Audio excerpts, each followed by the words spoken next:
Dear, I know you're laughing. Are you gonna make me actually call you for help? Huh? I see you in the chat still. Will you please come get me again? Oh man. Oh, you're not. Are you gonna make me call an Uber?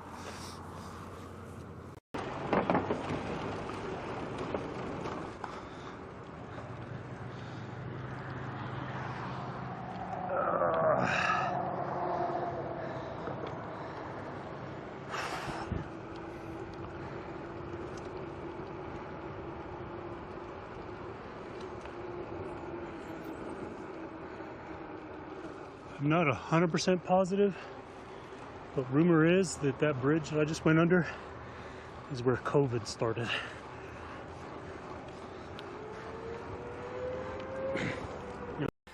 We got the story in about the ugliest jersey I own right here.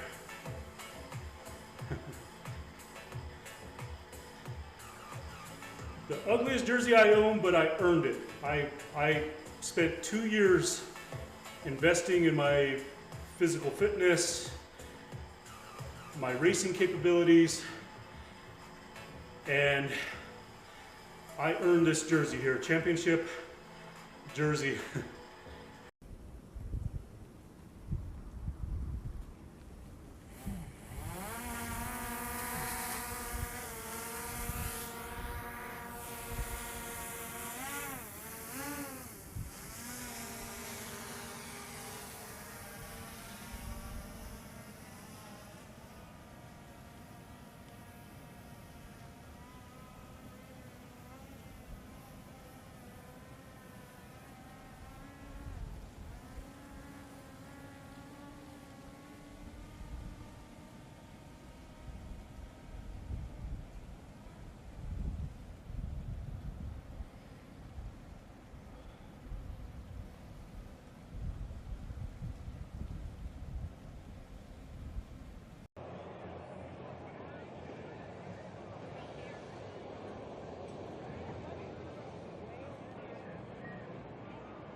Snackabee said Han is looking THICC. You said it, not me. RR at Mania said you think that tall stormtrooper is TR disrespect? Oh, it probably is. He wasn't invited to TwitchCon, and everybody's at TwitchCon right now.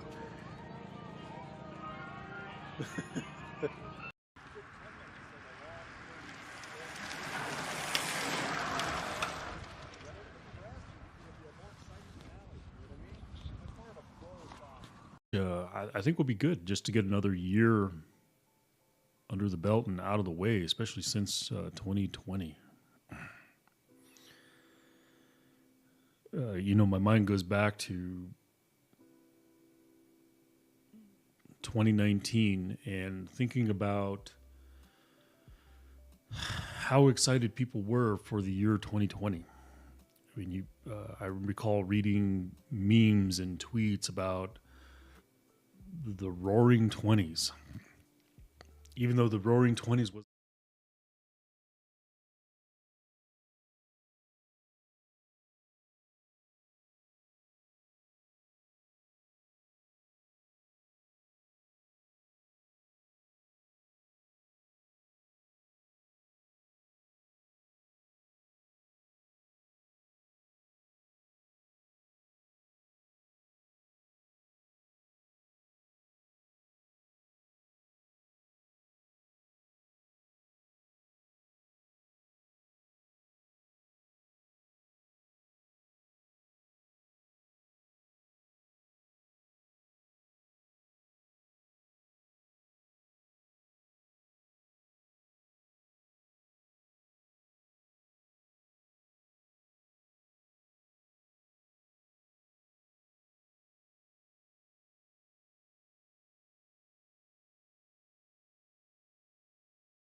All right, am I muted now? Oh, man, I don't know why. Why does this keep happening? How you doing this morning? Thanks for letting me know my audio was out. It was working when I left.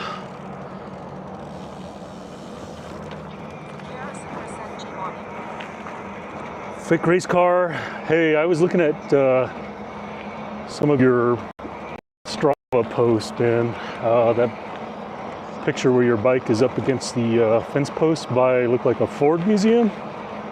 That is a sweet ride. I swear, I went and looked at that website, looked at the Yamaha website for probably a good hour. Man, I am highly, highly jealous of that bike. Don't get me wrong, I like my e-bikes and everything, but it's definitely the style of bike I would prefer to be on right now. Is like a really nice gravel bike like that. I liked the fact that it had the bosses on the fork for storage, and all the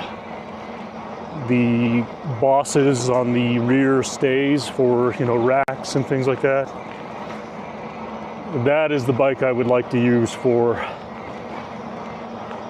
this multi-day solar e-bike touring that I want to do.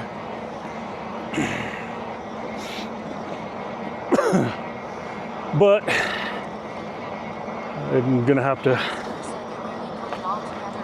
Oh yeah, it's well thought out. Sweet. It's not too expensive either. I mean, I don't know what you paid for yours. I imagine.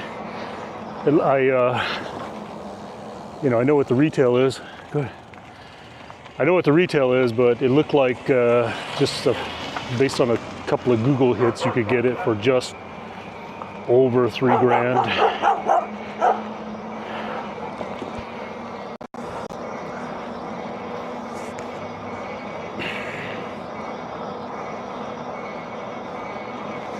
That was a sweet, sweet ride. What do you, I recall you came on yesterday, and then according to your Strava, you had a flat. What are you not running TR tubes and liners and stuff like that? I mean, I would. And this is coming from a guy that I have, you know, I race. Well, I should quit calling myself a racer.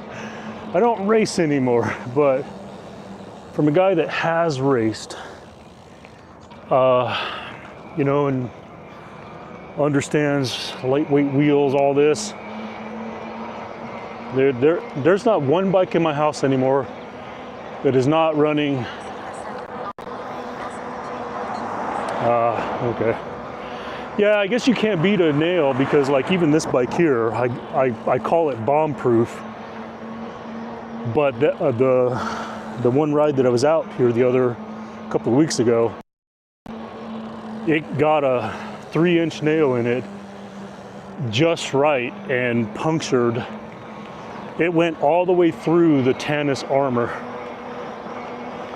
You know, you just can't beat that, but yeah, definitely something like that. I would,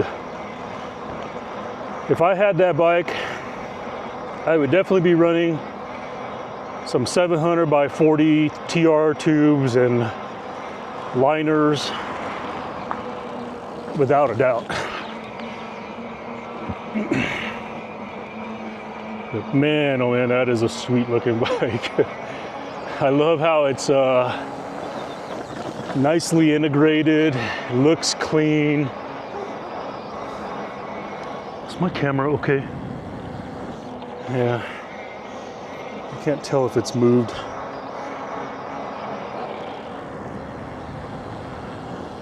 I think that's the angle that I want it.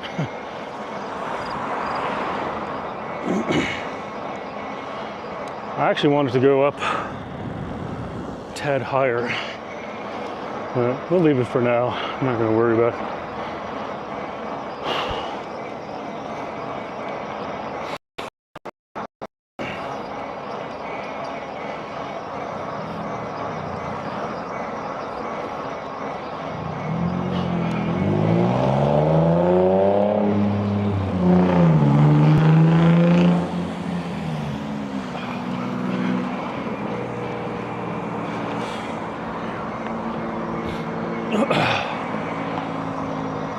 totally jealous though.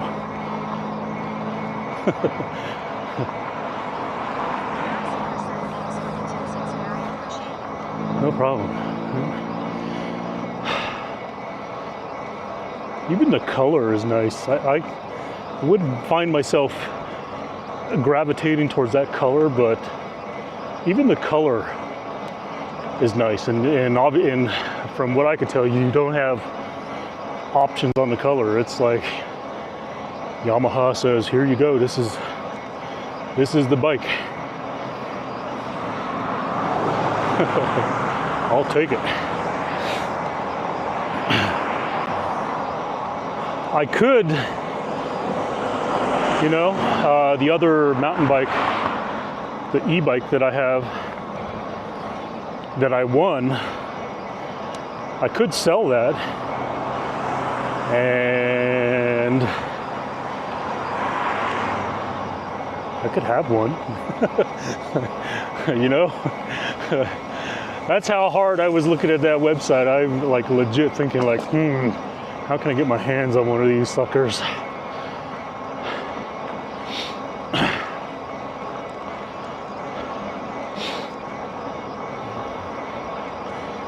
The size options are, I think I determined that I can get on a medium. I was looking at the effective top tube. I think the effective top tube on a medium was 560 millimeters, which is a little bit beyond the range of what I like. I do like to be more in the 545, 550, but so pretty much if I got a medium, I would probably just need to make sure that it's got a 100 stem instead of a 110 is what I'm thinking. Believe me, I thought that hard about the bike.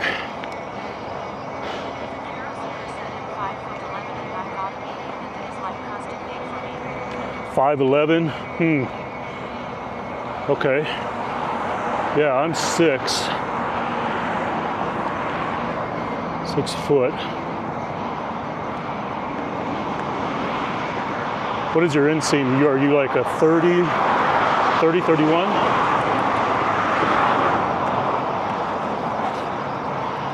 And then I guess the big question is, I'm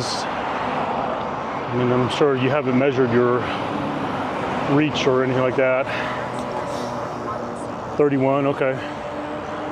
That's not a problem there.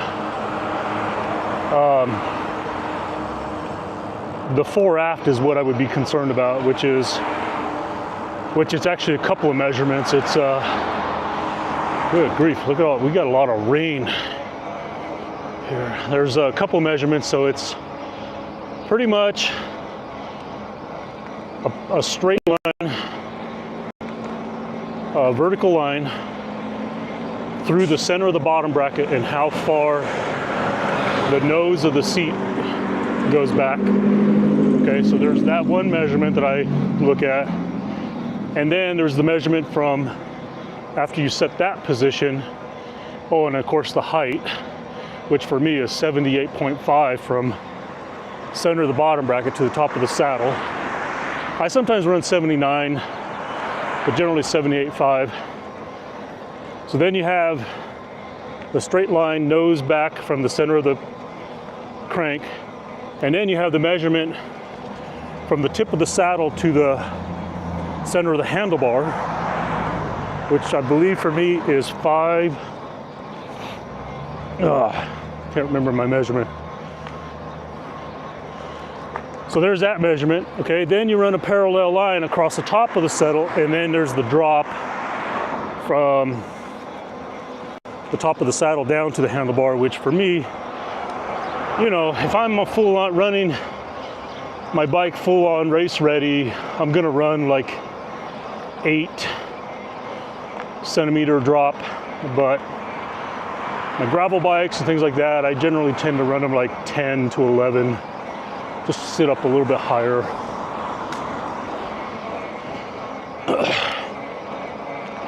Either way, I know I can make the bike fit because geometrically, the medium is within my range.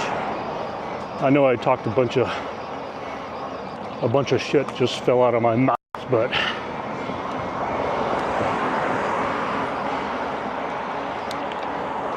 it's funny. I had a Arjun on YouTube. I see you. Thanks. Welcome to the stream. I had somebody on YouTube recently highly critique one of my videos the other day, and boy, you know, look, I've been around the block a while. There's ways to provide criticism or feedback, if you want to call it that. Let's call it feedback, or as we like to call it in our organization, a gift. There are ways to provide feedback where you're not coming out like, you this, you did this wrong, you. You know, there are ways to say like, hey, I noticed in your video this, and I would do this, you know? I'm like, good golly, man. It's like, I finally told the guy, like, hey, where in the world do you see anywhere in my video that it's a review video? I'm not doing a review video. I clearly stated in my video that these clips were from a recent live stream on my first ride on the brand new e-bike. And he was like, oh, and there's nothing about the maximum speed. I was like, I kind of politely said that, who gives a shit about the maximum speed? I'm not taking my e-bike to the drag strip. I don't know what the maximum speed of my e-bikes are. I don't ride them. I know it goes fast. I know it's rated for 37 miles an hour. Am I going to ride it 37 miles an hour? No. Maybe downhill. Then he gets into this other spiel about, like, oh, why did I put a wider handlebar on it and extend the stream? You just screwed up your suspension and steering. Like, okay, buddy. I think I replied once, like, clearly you're the expert. You should be making review videos.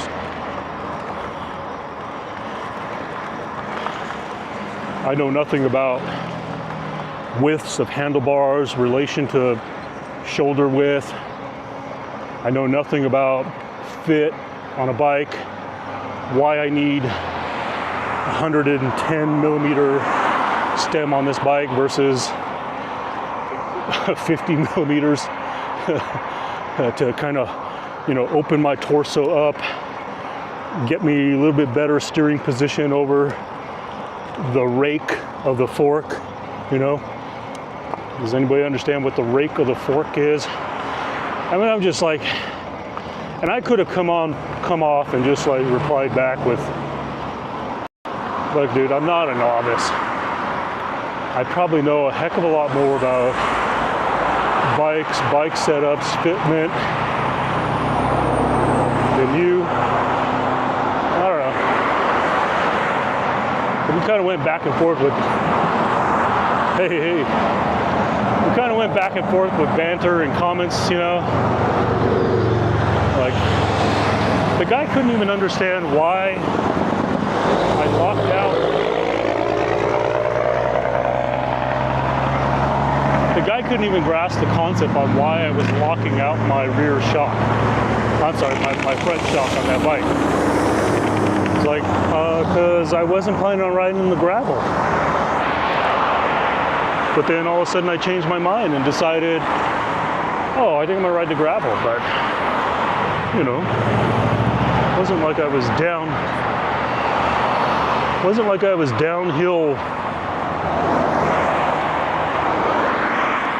downhill racing that I needed the full travel of my suspension, you know. Anyways. Yeah, I don't know. I think the guy finally gave up. I kept responding, and I was really trying not to be a dick back to him on my responses, but I was just talking about a guy that came on one of my videos and was highly criticizing my video about why I didn't provide all these stats and why did I make all these changes on my bike as far as the stem and the handlebar, and why am I locking out the suspension on the bike? You know, it's like, yeah.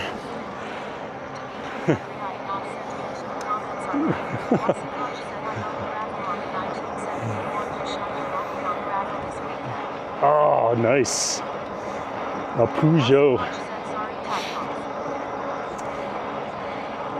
I remember, yeah. Well, I didn't want to say that. Believe me, we went back and forth with about 5-6 comments.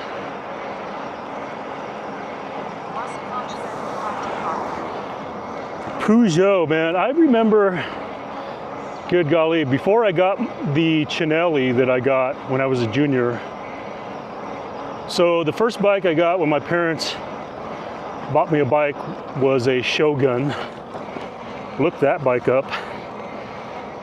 Yeah, a local bike shop here. It was in 1983, maybe 84. And so that was the first bike I had. Nice. Well, when I started looking like, okay, mom and dad, can I get myself like a little bit more real racing bike, you know?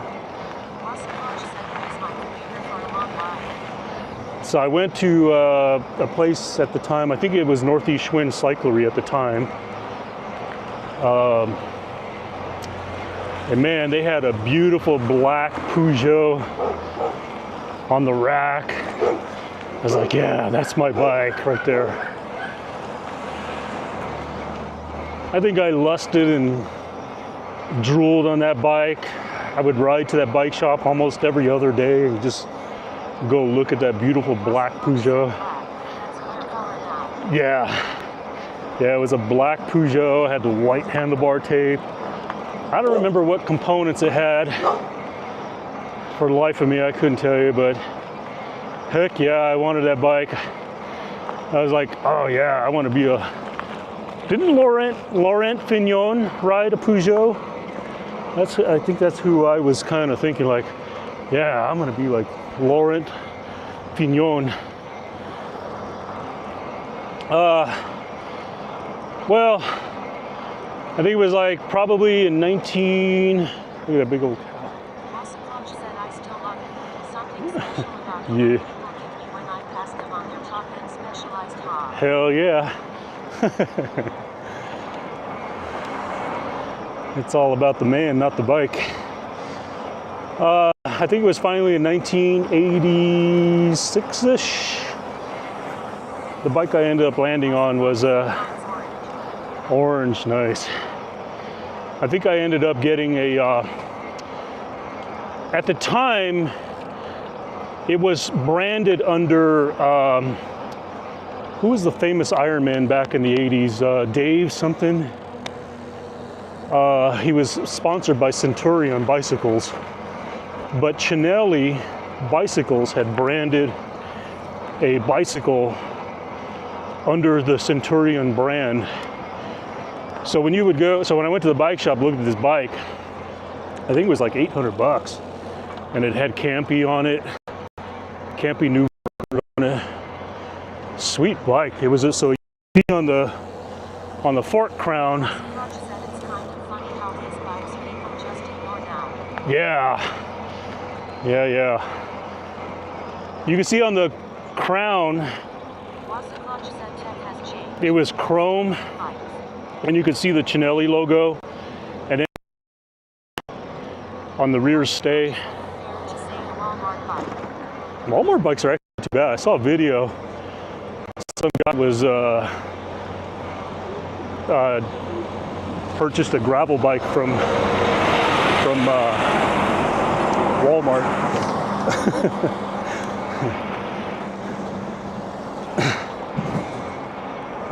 Yeah, Chinelli was really nice.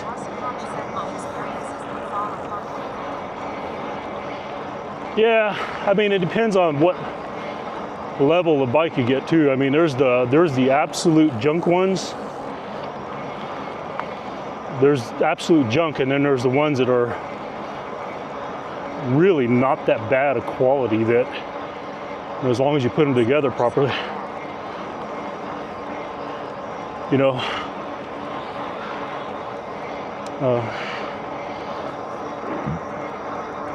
That's what I used to do for a living when I was going to college in the 90s. I owned an assembly business, and so in the Chicago, Detroit, Pennsylvania, Indiana area, if you bought any bike in between the 90s, from Sears, Service Merchandise, Dunham Sporting Goods, Sport Mart, more than likely I assembled that bike.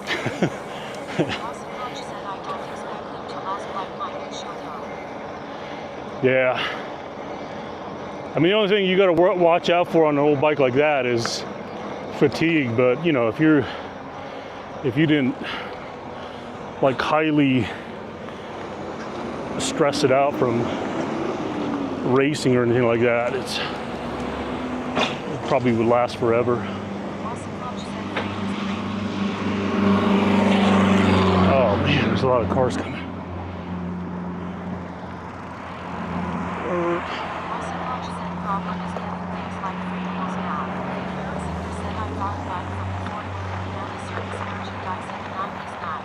Fort Wayne, Indiana, yeah. Fort Wayne, Indiana, I would say more than likely I put it together, because I lived in the Maryville, Hammond, Gary, Indiana area. So I traveled all over the burbs of Chicago, Detroit, Pittsburgh. Oh man, I even took care of Toys R Us. Forget about Toys R Us.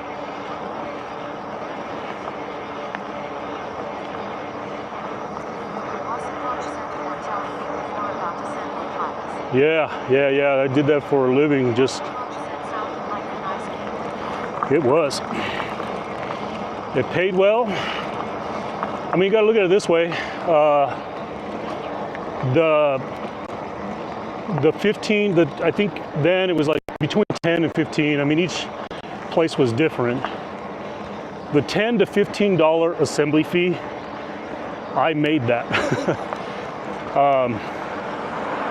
And then the people I would hire, you know, they would be independent contractors. I would pay them, I would never pay them more than 49%, but I would start them out at 38%, and then once they learn the trick of the trade and become efficient and can make and assemble as many bikes as I could assemble geared bicycles at the rate of 5 to 6 per hour. That's a geared bike.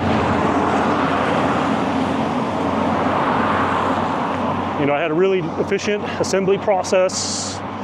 You know, tools were staged, everything. The way I took them out of the box was very precise method.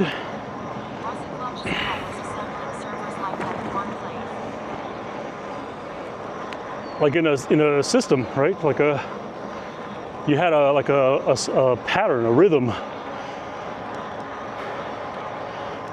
Oh man, and then I would love when I would go to a store and it would be a stack.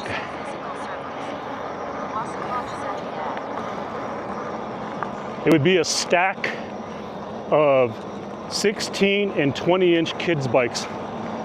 Oh man, I could assemble like 15 of those in an hour.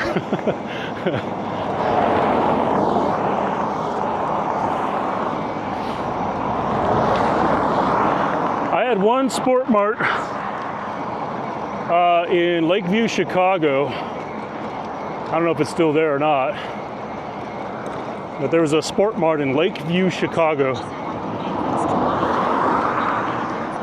Exactly, yeah. That store would give me between 50 and 70 bikes a day, 4 to 5 days a week. That's why I had to hire people, because that one store would just absolutely just keep me busy.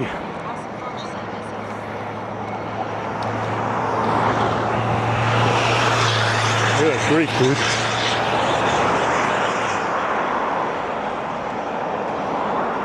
There's a whole other fucking lane over there.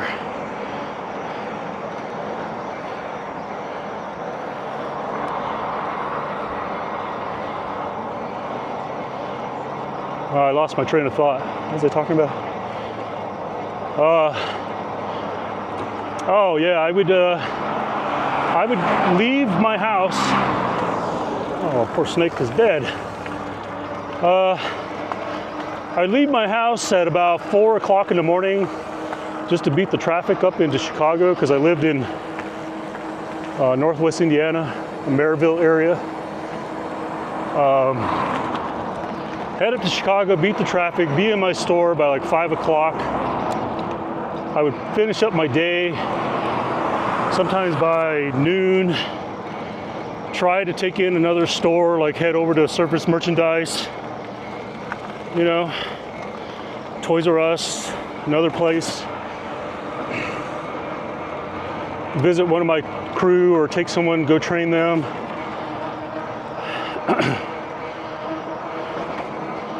But yeah, I had to, that one store just is non-stop.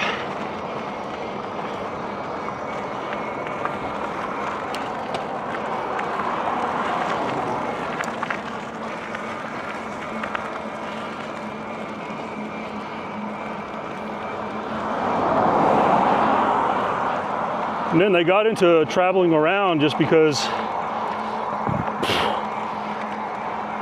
they would just want me everywhere. Yeah. Dunham's is the one that really kind of took me around.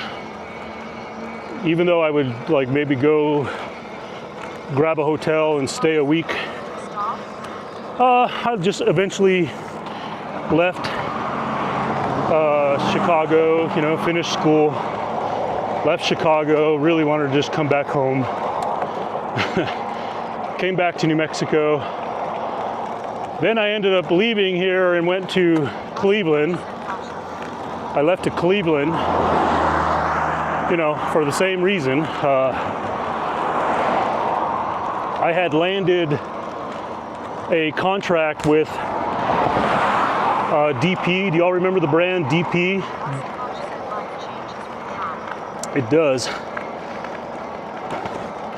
Diversified Products. Y'all remember the treadmills and shit back in the 80s, 90s?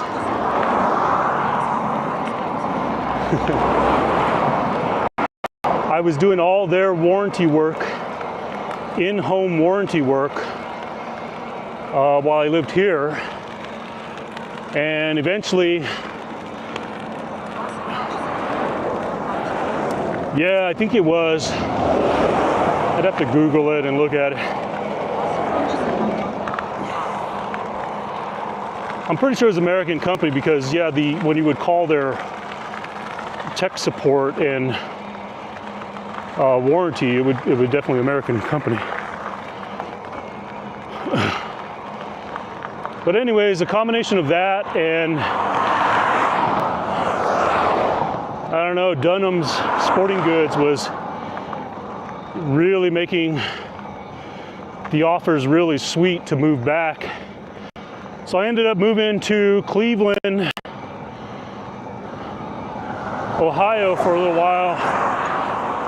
And so from there I was taking care of all the Dunhams in Cleveland and even heading over into Pittsburgh. And I don't know, Cleveland was nice. Boy, I loved where I lived. I was in Independence, Ohio, and I could easily just ride my mountain bike down to the bike path that followed the Cuyahoga River. Those were sweet, you know?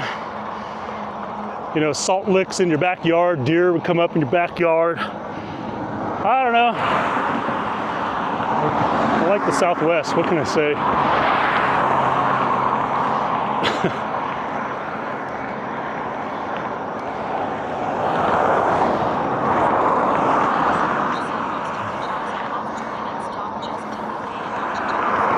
Yeah. And there was no problem with pay on this one. It was kind of like endless amounts of money, because not only did I do bicycles, I was doing, you know, you're not doing bicycles in the wintertime, so in the wintertime you're doing exercise equipment, office furniture. In springtime, putting together grills and patio furniture, stuff like that. Same thing, assembly line, you know, go into a service merchandise and they give you 30 barbecue grills. Boom, boom, boom, boom. Knock those suckers out. I think they paid like, I can't remember, it was like $20, $25 a piece or something like that.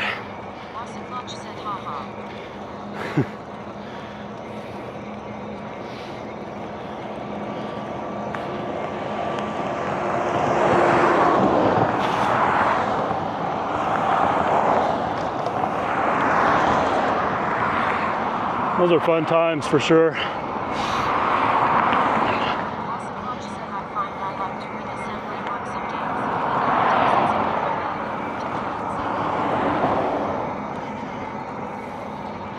Yeah, assembly work kind of gets monotonous, you know.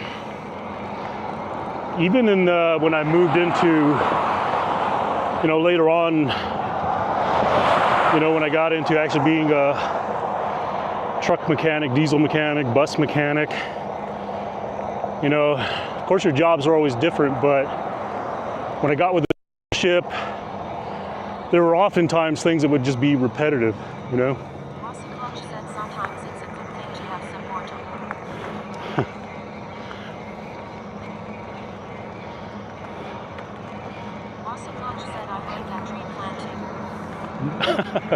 Tree planting.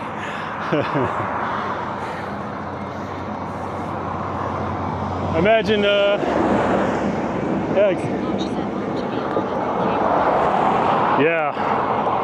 that's,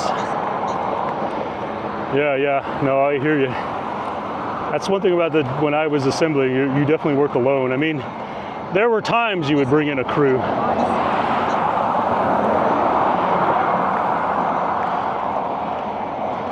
You know, there were times where you would bring in a crew because you just, like, you'd have a store opening and they want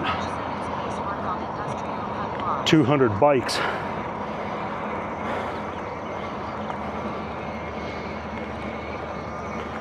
Where, what area are we talking about? Woo, doggy, 2,000 trees. Man.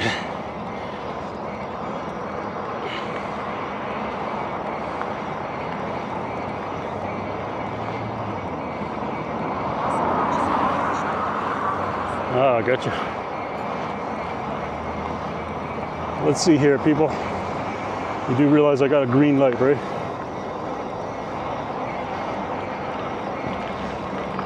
All right. Everybody cooperated there, surprisingly. You can see they're getting all these lights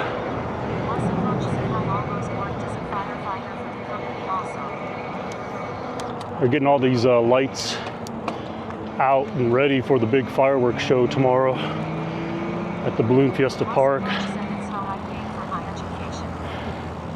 That's kind of how I paid for mine, is doing the bike assembly stuff. Because I didn't have no, there were no grants or anything like that, and plus I went to a private private college, so cool. We had our fireworks yesterday. We're gonna have our big show tomorrow. Lost of consciousness for Canada Day.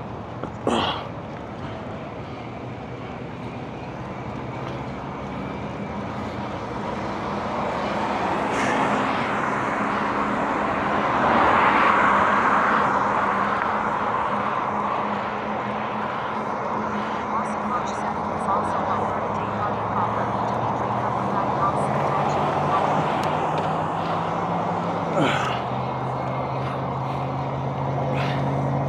Loss of consciousness is not behind.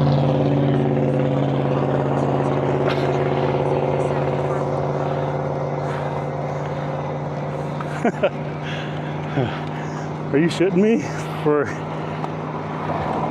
You must be a huge fan.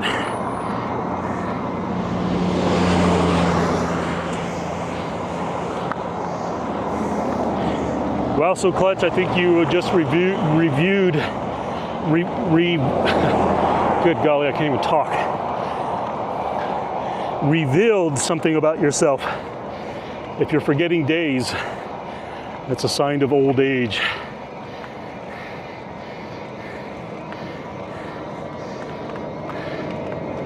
Don't mean to lump you in my category. Don't mean to lump you in my category, but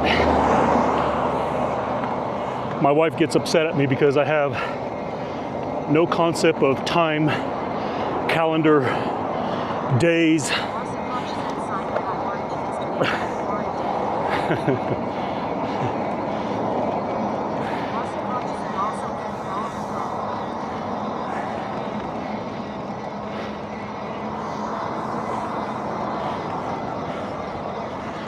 I just realized I'm only running on assist level 1. Why am I making myself work so hard? I do need to work though. I am on a really nice trend of, as far as my nutrition, my weight, everything's headed back downhill.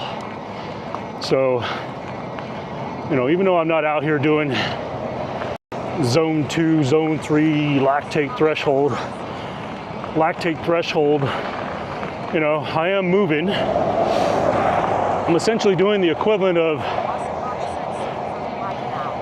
doing walks in my neighborhood for 2-3 miles, but I'm actually able to get out, explore, you know.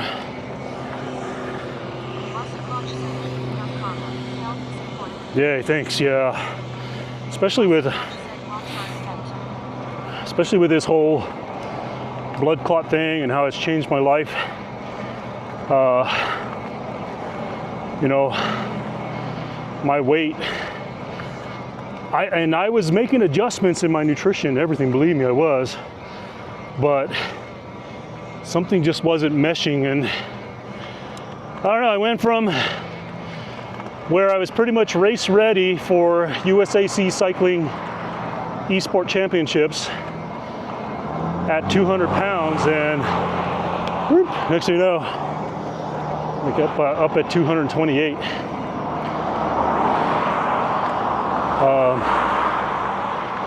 Scales now starting to hit like 223, 224, 223, and just steadily trickling down. As long as I keep consistent about getting out on the bike, you know, keep my legs moving.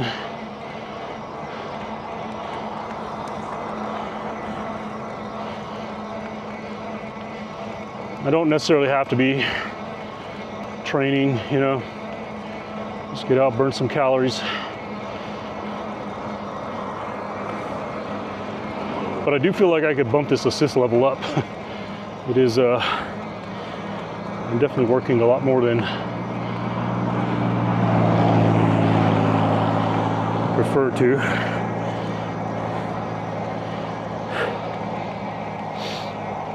I don't know if I'm gonna go all the way up today.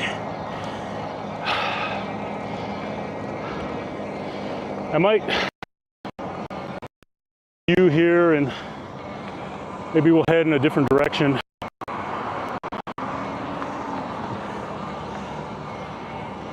My concern is, well, you know, I probably should be able to get through there.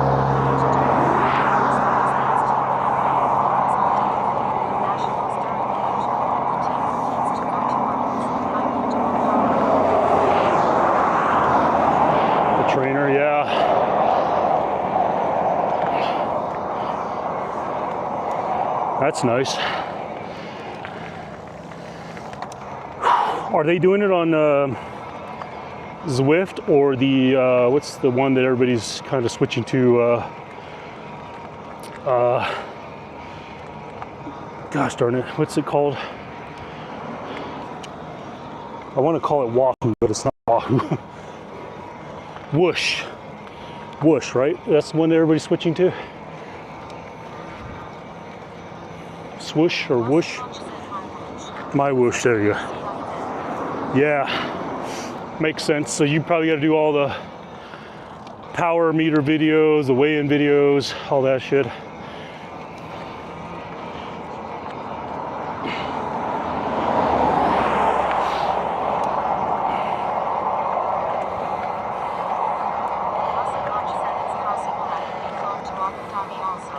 Oh, nice. There you go.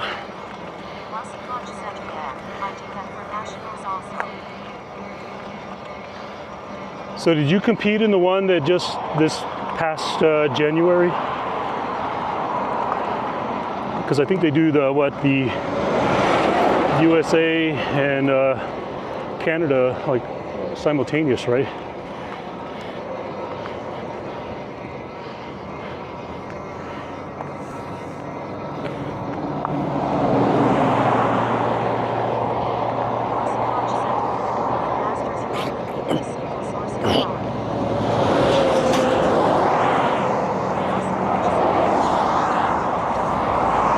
Gotcha. Elite. Damn. Yeah, I had gotten that brand new watt bike just for that event, and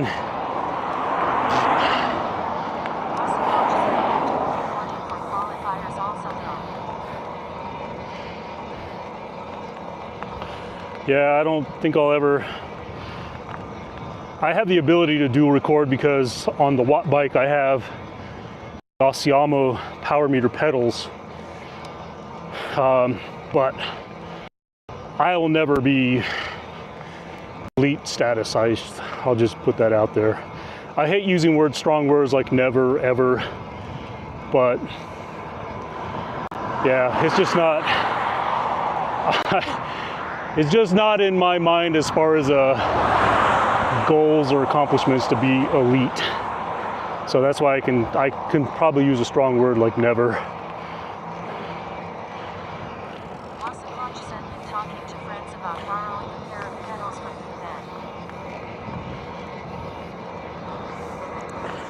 Yeah, that's what I would do.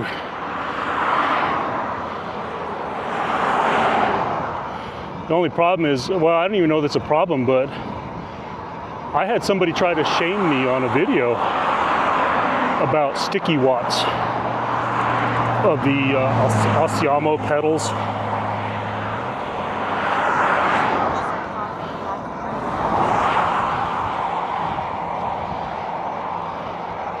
Yeah, I had a video where I can't remember the course, but I did probably a good 1300 watt sprint, took a green jersey, and then you could see where I stopped sprinting. And for probably like 2 seconds afterwards, after the banner and coming around the turn, the watts were still up at like, it went like 700, 500, and all of a sudden dropped. And then he's like, well, how do you explain this? I'm like, I don't know. I stopped pedaling at the banner. You can see where,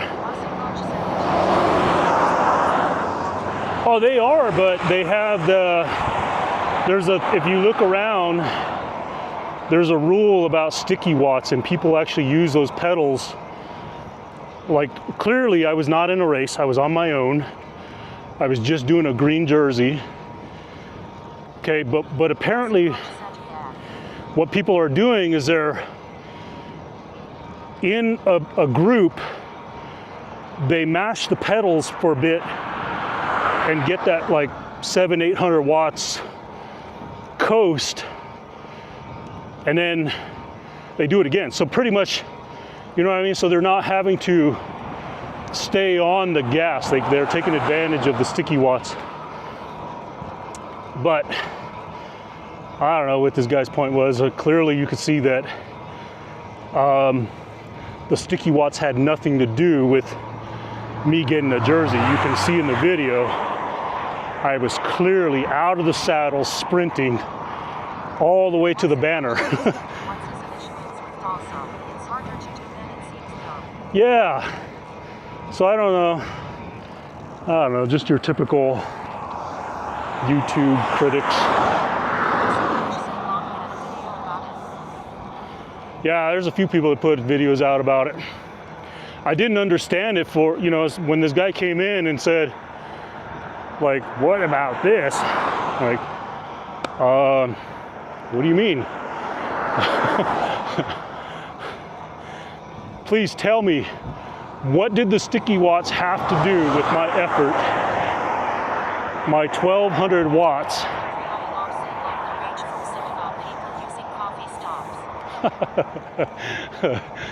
Oh my gosh. What have we come to in this world?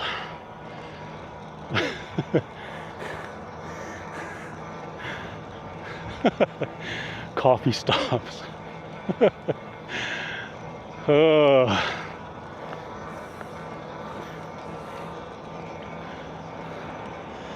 Like I tell my wife, oh, well, Twitter. What about X? Good golly, have you been on there? Holy fuck. I don't know why I'm still on X. I honestly don't. It just...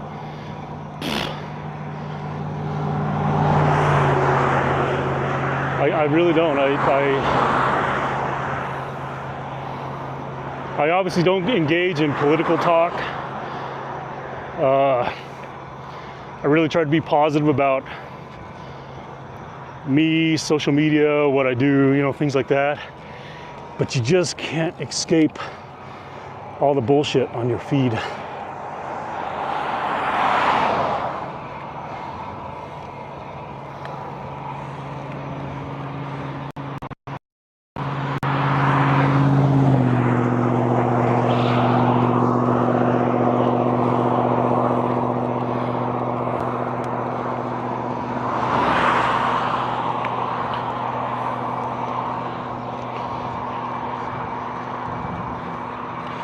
This is a really nice, gentle breeze going up this hill today.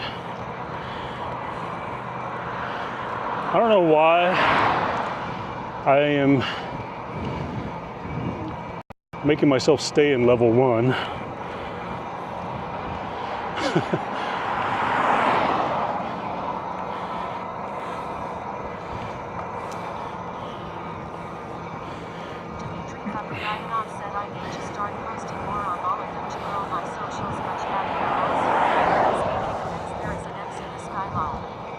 Oh yeah, good observation. Check that out.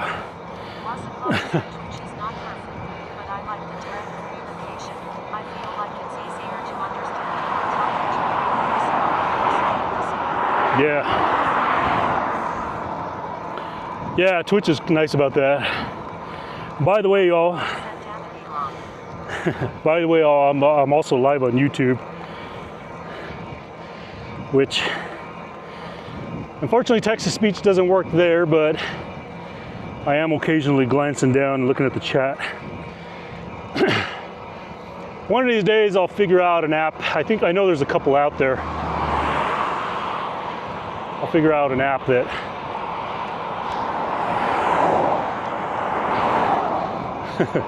it's funny. These are people that I race with, and they give me like that snobby look, like, Look at that goofy guy. Like, little do they realize it. Y'all realize like I'm in your league or was in your league. I've actually stomped on your asses before.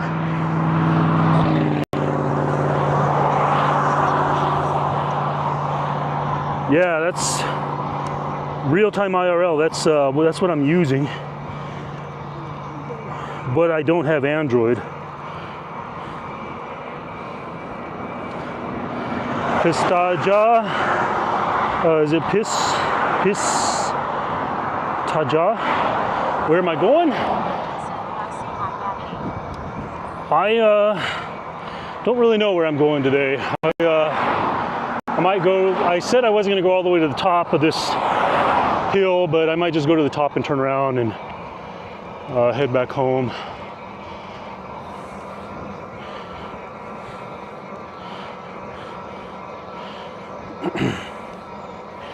Yeah, there's another app that Dimitri's told me about that I think it's called Stream Buddy that does YouTube and Twitch, TTS, but I'm gonna have to find me I was thinking about just finding an old Google phone, something that will do Android, and instead of hooking it up, like putting a SIM card or anything like that, I've got 3 hotspots on my bike.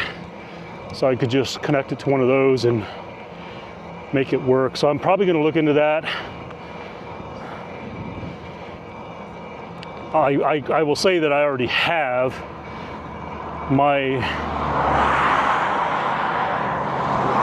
I've just been very slow on the trigger on purchases lately. You know, this whole solar e-bike trailer that I'm planning and building for these multi-day e-bike tours. I've got everything on wish list, like researched, ready to go, but it just seems like with my, I don't know, my health being up and down, you never know if I'm gonna, you know, today's gonna be a good day, bad day, good. I've just been very slow on purchases.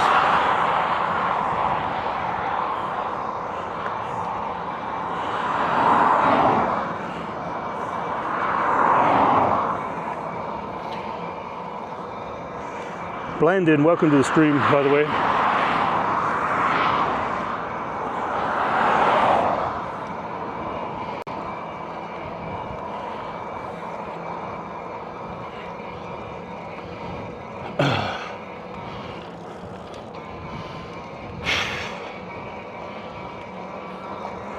Well, the good thing about staying in this low level assist, I've left my house, I've almost completely climbed this hill, and I'm at 91% battery. Normally I come up this hill and I'm usually riding a slightly higher level of assist, and by the time I get up to the top, I'm usually sitting more at like 60% battery. So definitely running a lot more efficient, which is good. I mean, I kind of need to, as I kind of dial in which e-bike am I going to take on these multi-day trips, which I'm really leaning towards this one right here. I need to kind of start figuring out what is battery life going to look like pedaling with the assist and being geared towards efficiency, you know, versus letting the bike do all the work, you know. I definitely don't think I can do, I think I've already stated this, I don't think I can do multi-day touring right now on my own power. That's definitely not in the cards right now. So definitely though, e-bike, solar trailer, so I can keep everything charged up, and you know, if I need those bursts of assist level 10 and, you know, 1,000 watts, whatever, I have it. But the whole idea would be really focusing on being out for 8-9 hours of the day, putting in 100 to up to 150 miles a day. You know, I'm planning one here really soon though. What I'll probably do is just plan a day, not so much solar trailer, but plan a day where I carry the spare battery, which I'll just take the one for my wife's bike.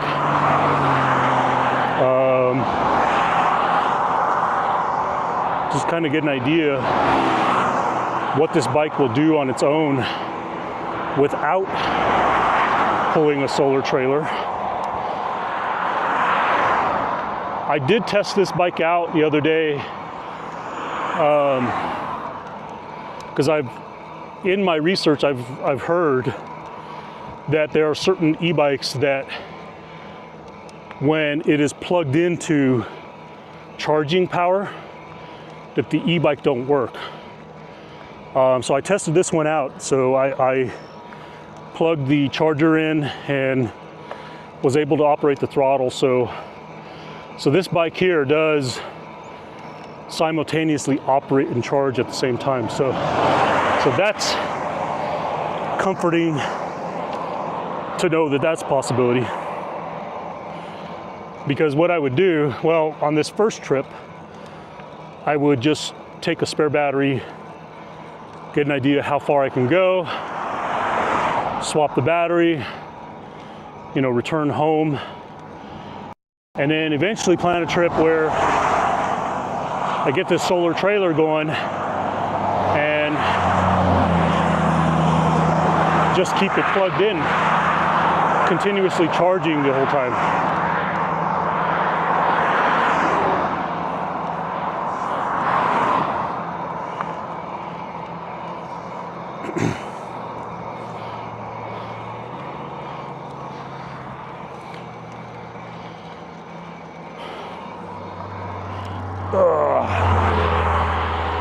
Tushy's hurting.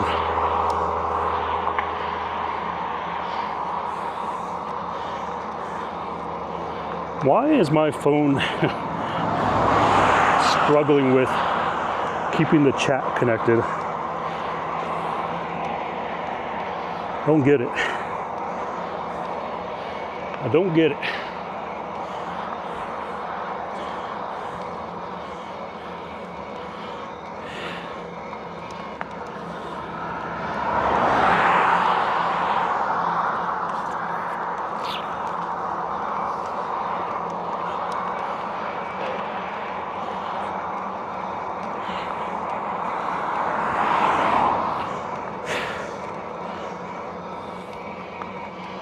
All right, here's the big question.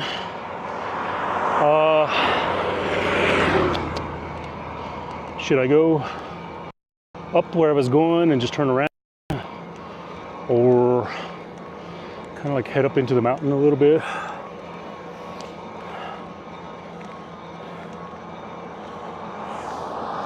I've got plenty of power.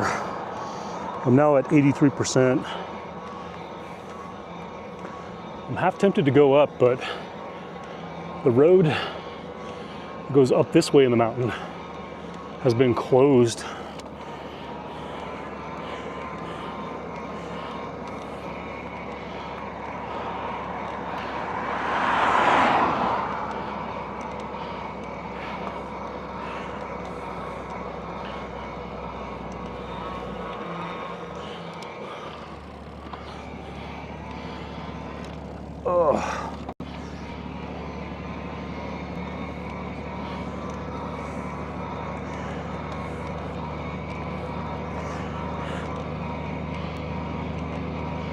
Hello.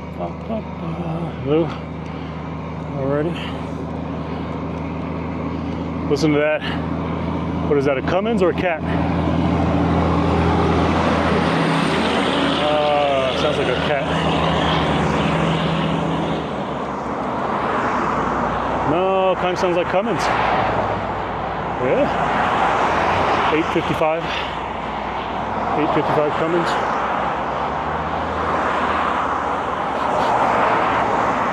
Boy, something about the diesel is coming from an old school before diesel particulate filter and SCR, supplemental selective catalyst reduction. I could much more stand the exhaust of an old school diesel versus this newer shit that's out today. Good golly, it just smells like sour piss.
You can see my chat is back. That guy, he said there was a guy on that road last year that had a solar trailer. He averaged about 60 miles a day.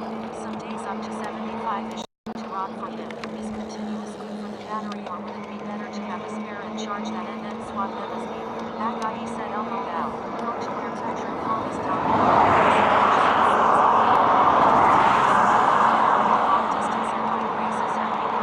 Holy shit, did I miss that much chat?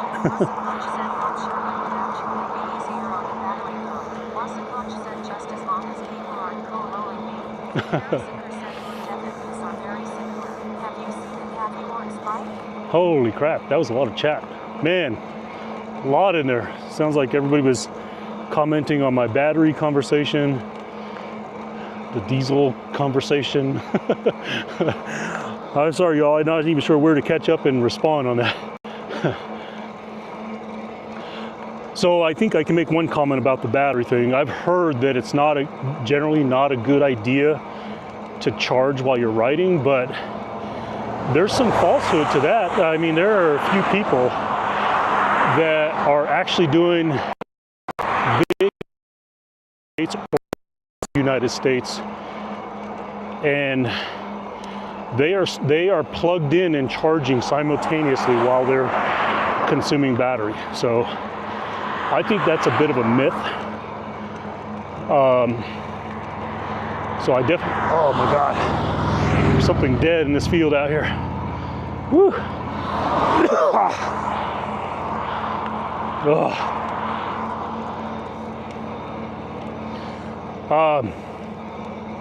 I do think that's a myth because, like I said, there's a few people, there's a group of guys that were doing a big loop around the United States, so like upper West Coast, lower, well, they started out east and came around up and around the top, came down, and they're gonna be finishing in Austin.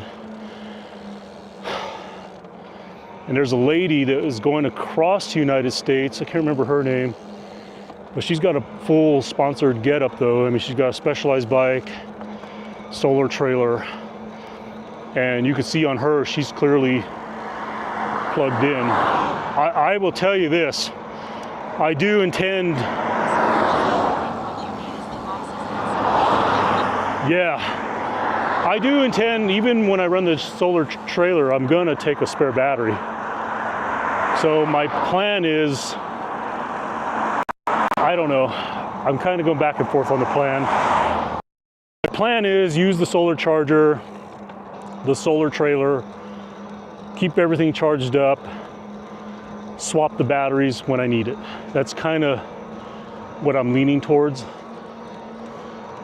But it would be nice to also not have to swap. If I could just leave the battery on and go, you know, that would be nice as well. There's a guy I've been following and watching a lot of his videos lately. His name is Eric Tennant out of Phoenix. And he's been doing a lot of solar bike trailers, and you can tell he's just using, he's not swapping batteries. He's just charging as he goes. On his more recent videos now, he has other videos prior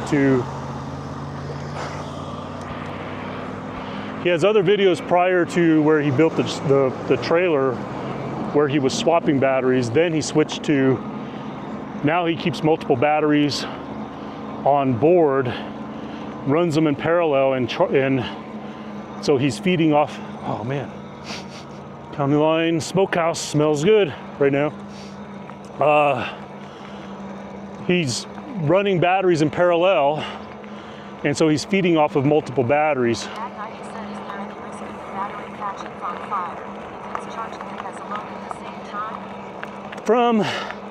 That's kind of this myth that I'm reading out about there about the batteries getting hot, but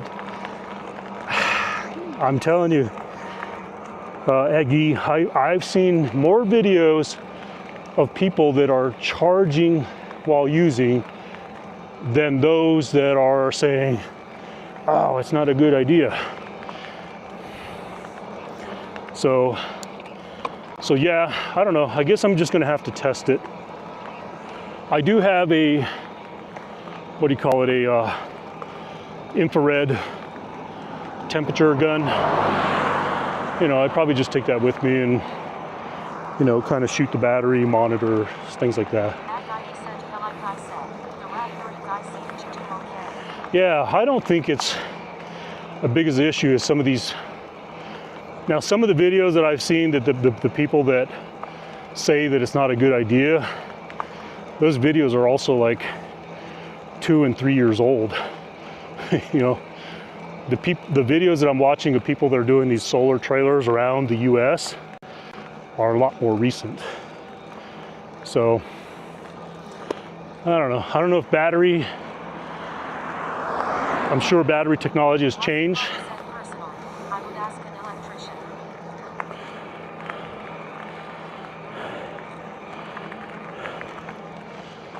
Whew. Yeah, I might do that. I have a few people in the industry that could definitely let me know. And I think you would want to ask a solar electrician, an electrician that's experienced in solar as well.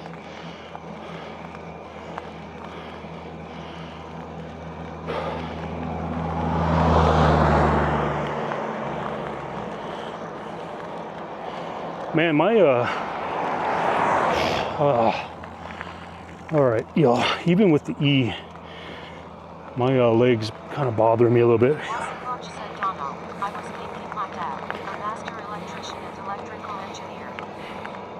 Well, can I ask you to put that question out there?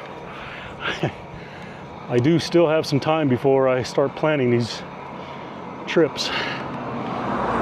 I mean, I am thinking the first one I do here is going to be in the next couple of weeks. But the one that I do in the next couple of weeks is going to be pretty much carrying a spare battery and swapping.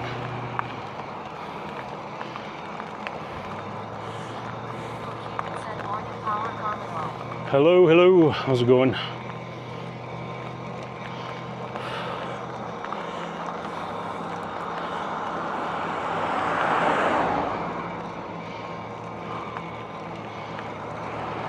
All right, y'all, we're gonna go. I'm just gonna keep going up to all the way to the tram house and then turn around instead of doing what I normally do, which is I usually go that way. We'll just go up.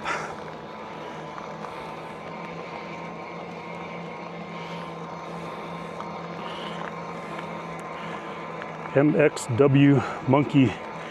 I see you there on YouTube. I don't know what all the E's are about, but I see you.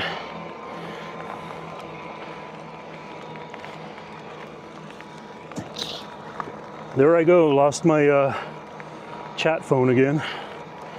So if y'all are chatting at me, it's probably gonna be a minute till my phone catches up.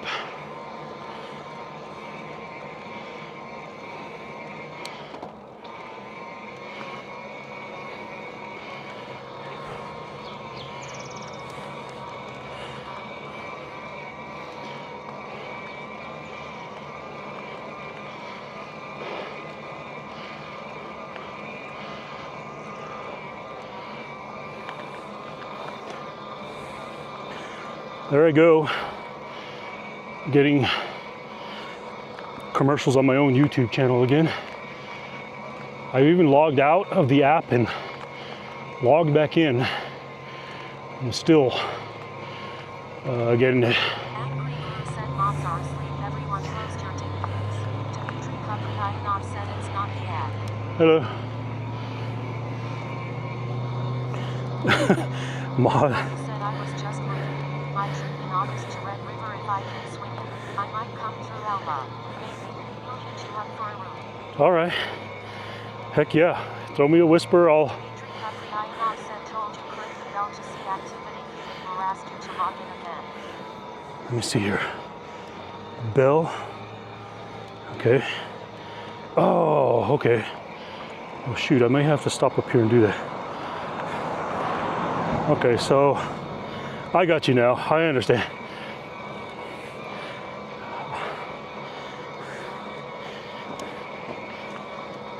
The only problem is I'll have to stop and. Dmitry Kupriyanov said if you log into that you won't see any more ads. Okay. Yeah, I might have to wait and do that because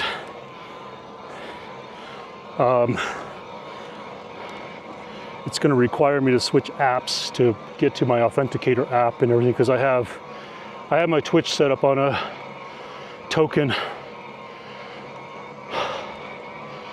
for security purposes.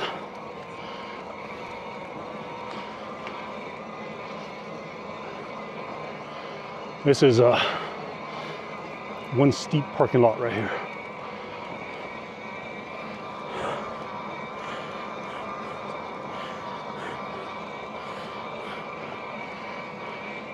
This is where, when my wife. Kupriyanov said I think because the top preview is a different section kind of weird, but that was the workaround I found. This is where. Excuse me. Oh, my legs kind of bother me though. So when my wife and I, when we come here and we do the, do the hike from the lower tram house to the upper tram house. This is where we usually park, and then you head up here. Now what it does, for about 2.5 miles, it actually goes that way along the mountain. And then it finally cuts up and then goes up into the mountain. And then it goes straight up to towards the very top of the mountain. And then you gotta transverse across the mountain, like about a good 2 miles or so across the mountain to get to where the tram house meets at the upper side up there. Man, why am I out of breath? Good grief, am I that out of shape? Dmitry Kupriyanov said while fire danger is only at blue, that seems good for this time of year. Yeah, well, we've been getting a lot of rain is why. A lot of rain. I mean, if you look around, you all probably can't tell, but like there's usually Blue said air quality is bad? not really. No, I bet if you look, I mean, I'm seeing clear blue skies. I can see Mount Taylor. Angry Glue said, is it monsoon season already? Kinda, not really full on, but if you look around, what I was about to say is everything's a lot greener than it normally is right now, and it's because we've been getting a lot of rain. We haven't hit full on monsoon season yet, no. We're getting there.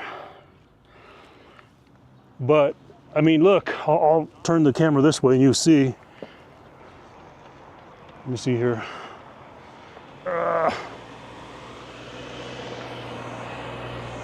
me see the camera. Okay.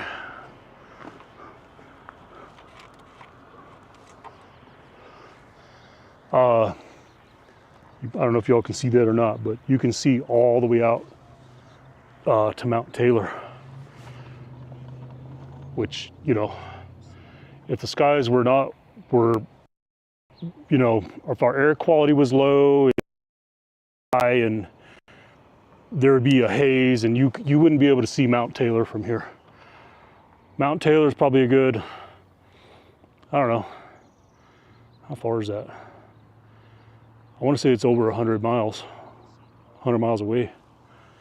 And you can see Mount Taylor really real clear out there in the horizon.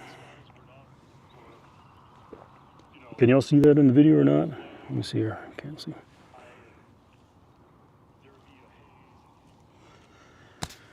All right, y'all. I need to head down and start heading home. So. Angry Glue said, I can. Oh. Angry Glue said, just to the right of that evergreen. Yeah. Yep. Yep.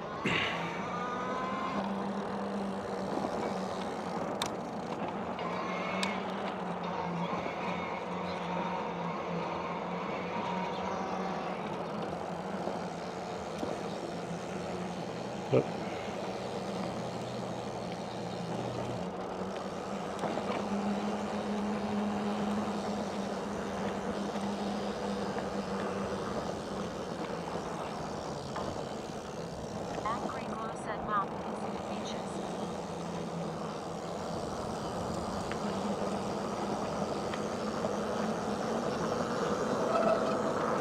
I want to go back to a comment. Who's the one that said the mods are asleep, get your dick pics out?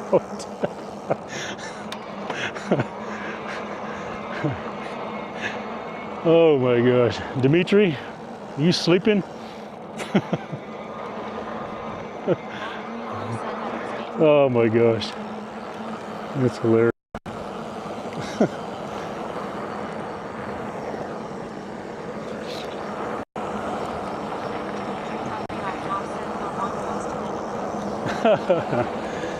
Oh man. All right, I gotta slow down, watch the speed bump here with this camera gear. Otherwise I would normally just fly right over this thing and bunny hop it. Oh, okay. Let me double check the camera. All right, y'all. We're gonna cruise down this hill.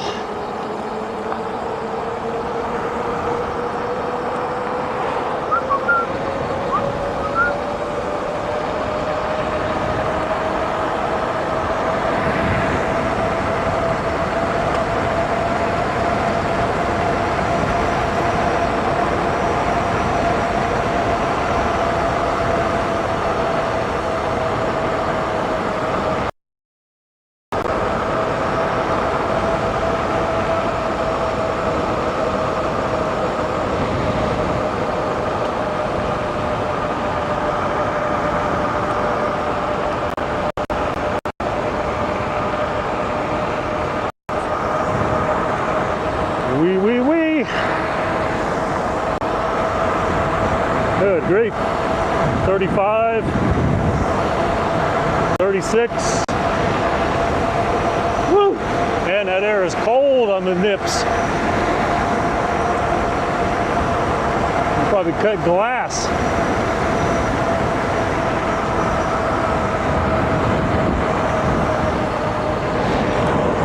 All right, and my camera didn't move. Oh, it does, practically. It practically goes all the way down home. Let's see here. We're going to continue downhill.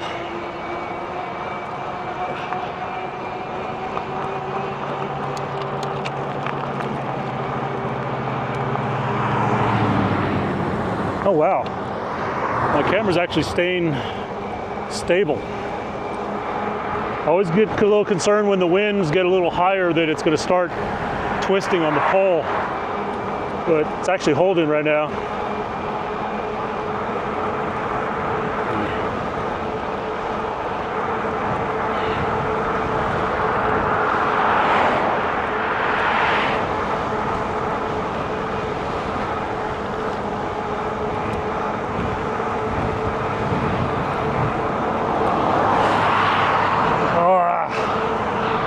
And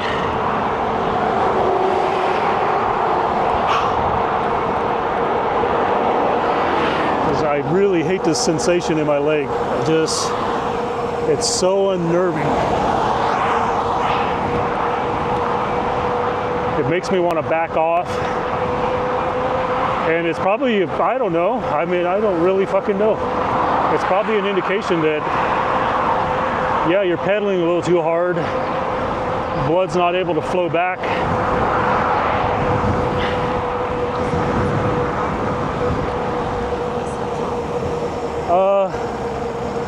It's hard to explain. It's just like a little, it's like an ache, you know? And it's the same area back when I first discovered that I had a major blood clot in my leg. The same area that I had the immense pain, that's where I still feel this same sort of like aching, throbbing sensation. It's just not painful. It's just I don't know. It just feels weird. And you know, I talked to my hematologist. She said, you're probably gonna feel, yeah, it's probably pressure. I mean, like I said, I am pedaling and I'm trying not to let the e-bike do all the work, even though I'm going downhill. You know, there is still blockage and the blood is trying to use other veins to return.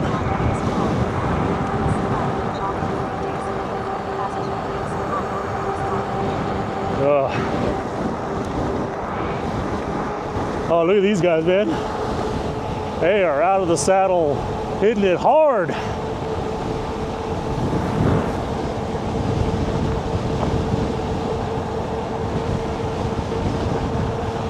Yeah, buddy, let's go.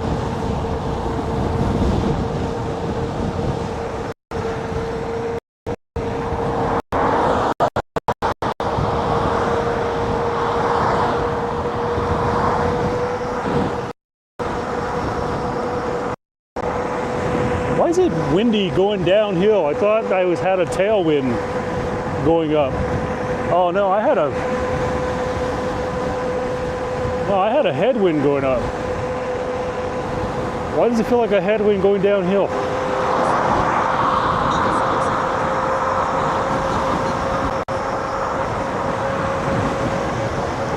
Sounds about right. Angry glue, except for I can't do ibuprofen right now. You can't use ibuprofen when you're on Eliquis.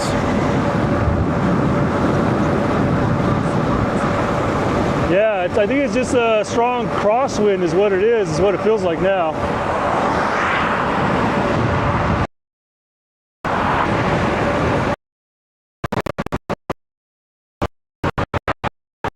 Right. But you know, and 2020 just ended up being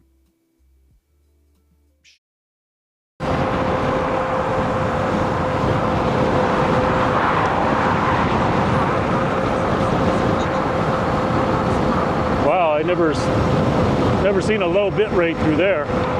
But yeah, definitely on Eliquis they said no ibuprofen or aspirin. But I can do Tylenol.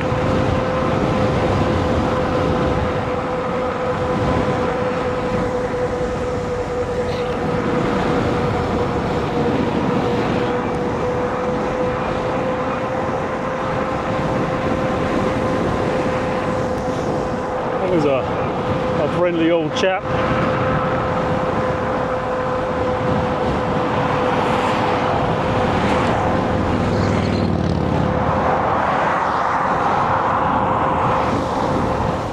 Nice, my camera's still holding position. I think I may have finally figured out a solution on keeping my camera stable so it's not turning or falling forward or blowing back.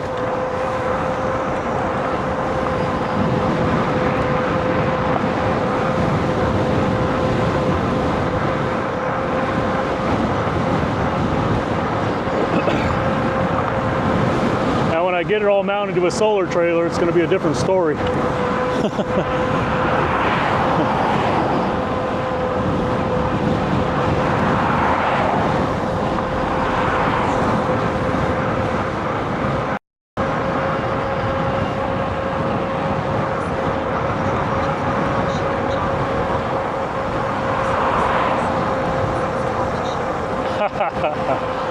I don't know. If you were to ask my wife, she's a physical therapist, she'd probably give you a different story. So, you know, she's all about promoting using it, you know. Obviously, you got to watch your limits and you got to understand what the injury is. But if you were talking to my wife, I'm sure she would encourage you to keep using it. But you would need to continue to pay attention to like what it is, like whether you should be, whether you need to be taped, some support, or whatever, you know. Like even when my daughters were running cross country and track and they would experience a minor injury, she would never tell them to stop unless it was just something downright like, you gotta stop. Like her mode of treatment was always about functional movement and keeping moving, you know, because that's her specialty is in sports, functional movement, physical therapy.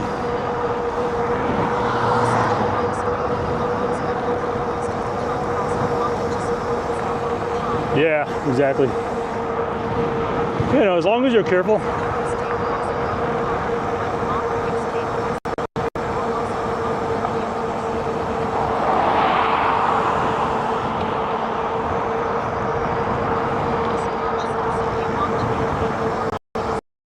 Yeah, exactly. My wife, she works with a lot of local professional athletes here in the area. You know, from the soccer players, the baseball players, MMA fighters, Holly Holmes.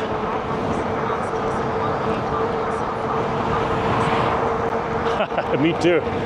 Other than the wind, it's like I'm having to pedal a lot still. Yeah, she works with a lot of professional athletes here in the area.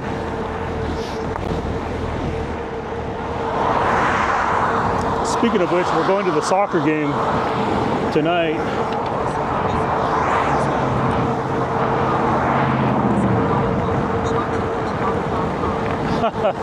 Yeah, just walk it off.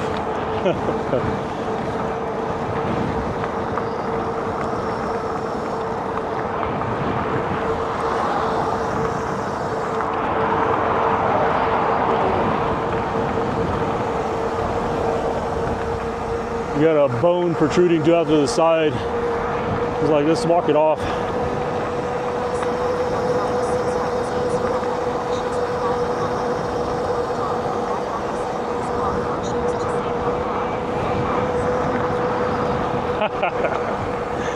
That sounds legit. That sounds like old. Yeah.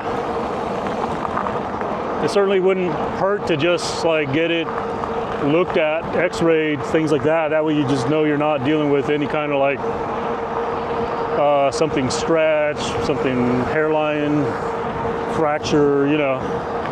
It's always good to kind of have that out of the way. This is coming from a guy that does not like going to doctors. I've kind of learned my lesson. Well,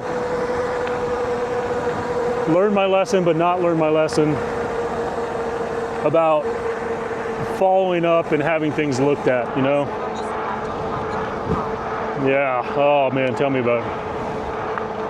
I am not a dentist goer. I'm not a doctor goer.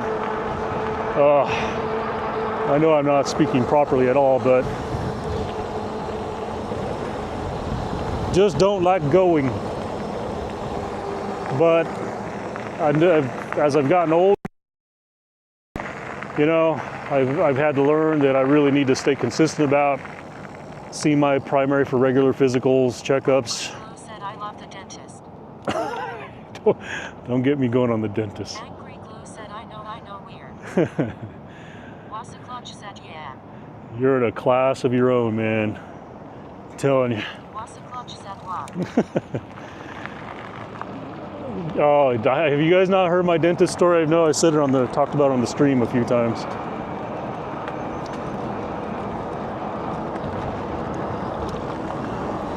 I get so paranoid to go to the dentist, and believe me, I've had to learn, you know, to go in. I have several crowns, and you know, I do my regular checkups now. But so back when I was, I don't know, 8, we'll call it 7, 8 years old. Wasaclutch said, there is a streamer I watch that likes dental pain.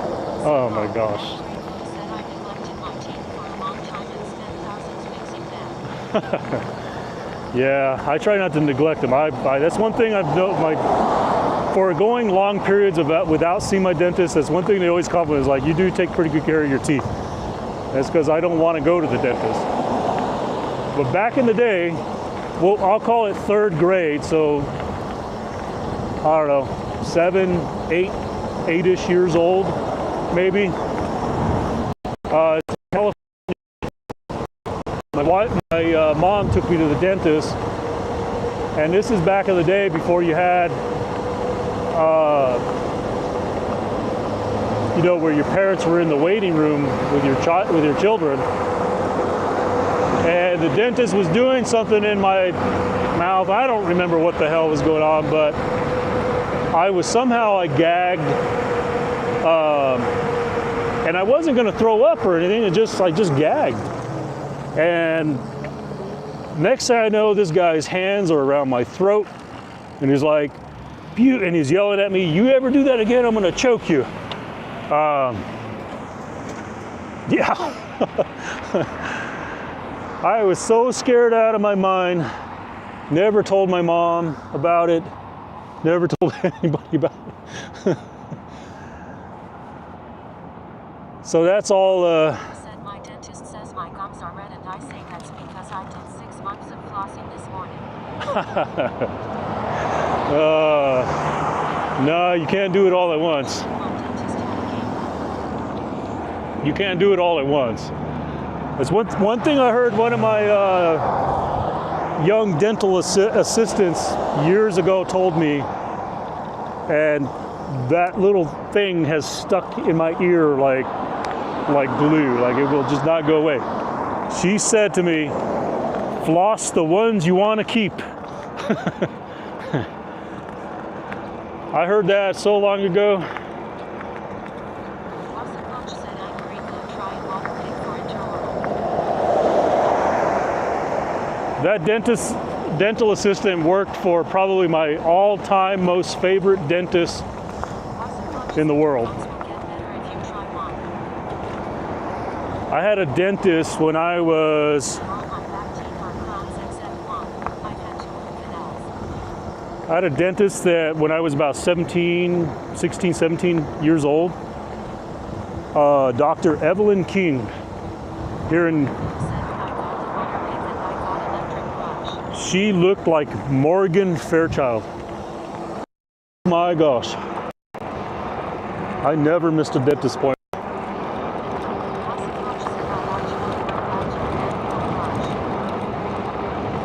A manual brush.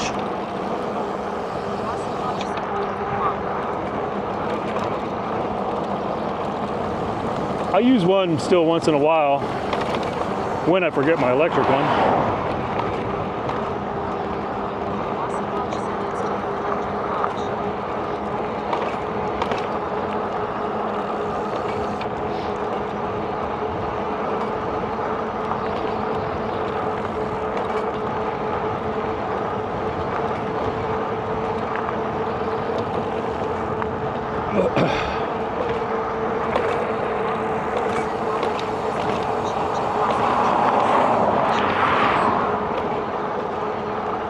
I've never tried a water pick. I think I might look at one because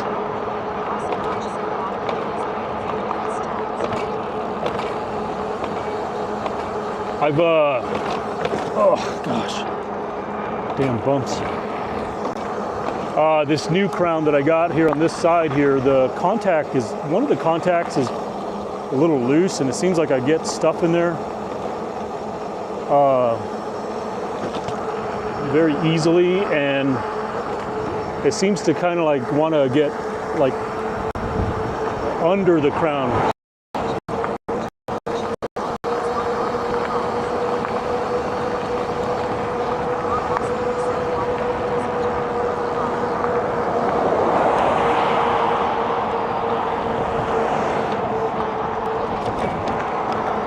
Water pick doesn't do me any good.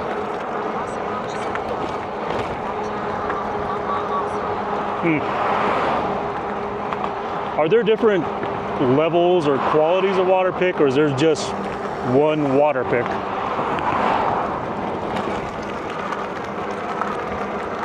I like that we have opposing opinion here on the water pick, because I've not invested in one yet.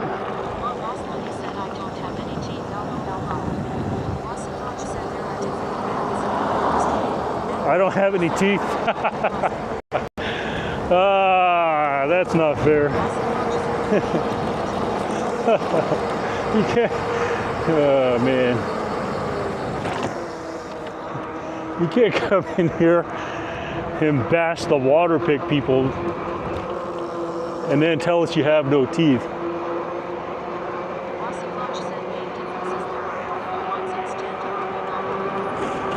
Huh. Now there is a brand, right? Water pick.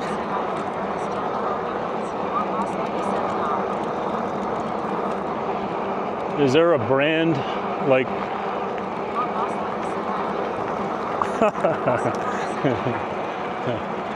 I'll behave. Water pick, okay. I might have to look into one. Especially now that, like I said, this crown that I have, it seems like it's like on a norm that there's stuff that gets caught up under the crown.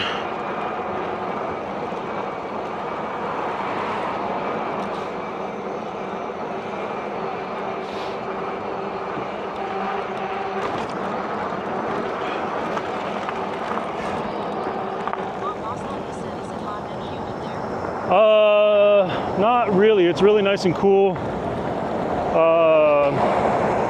It's definitely not humid right now. It's the temperature's coming up. So the warmth I'm feeling is more the temperature's coming up.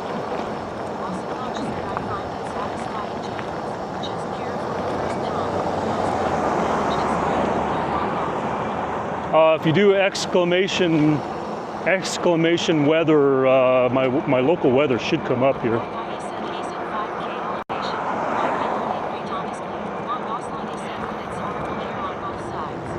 Yeah, try the exclamation weather. I I don't think our humidity is too high. I mean, well, we've had a lot of rain, so there's got to be some humidity, but it's not sticky by any means. Oh, there you go. Feels like, let's see here. Is there humidity in there? 78%? What the? Am I reading that right? 78%? It doesn't feel like 78%.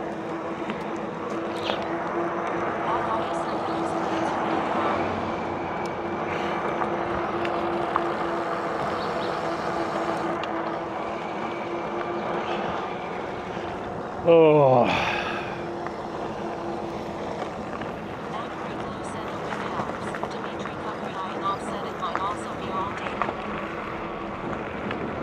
Could be, I don't know. It doesn't, I mean, don't get me wrong, it's a bit sticky, but I wouldn't call this humid. And I mean, I'm trying not to relate it to, you know, when I visit Florida or Dallas.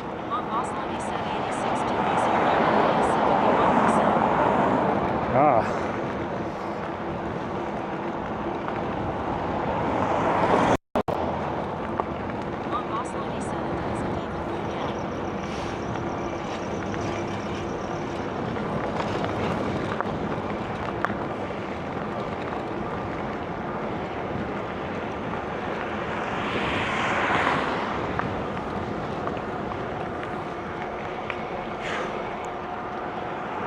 Oh,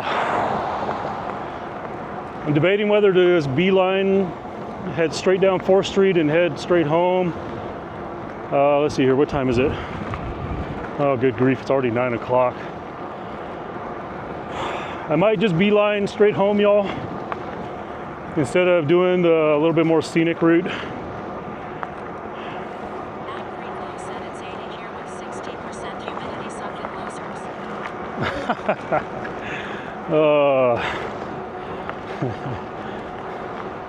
Losers with a big L. With a big L.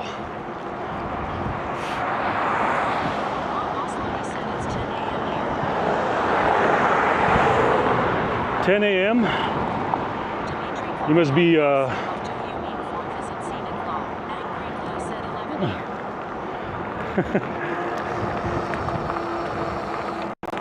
was saying that I mean, 4th is kind of scenic. I mean, it's still part.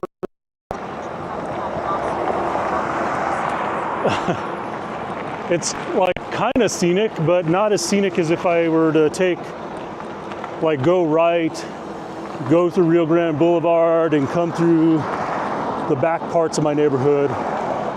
Where this way here, I would kind of like, you know, shoot straight home. So.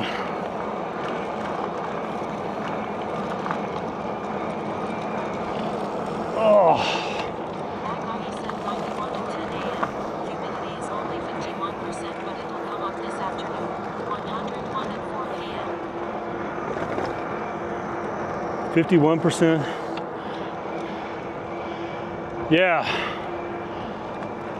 I mean, I'm surprised that the humidity is that high because my wife bought tickets for the soccer game tonight, so we're gonna go to the New Mexico United soccer game. I told her, I said, like, hey, she was asking me if I wanted tickets yesterday. I was like,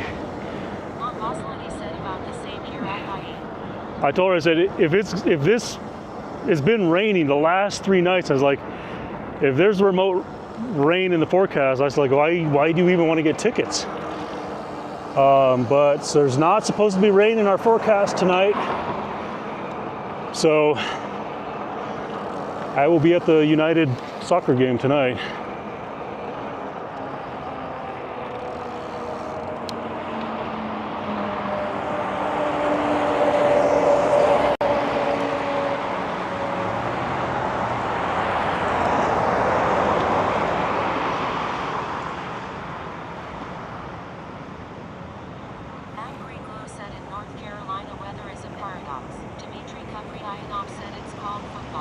Football. This is true, Dimitri. Coming from someone that doesn't even really watch sports. The only reason why I go to our local baseball and soccer games is to enjoy a beer and a hot dog. Mark Gosling said if it was American college football, I'd be sitting at home yelling for my team ball.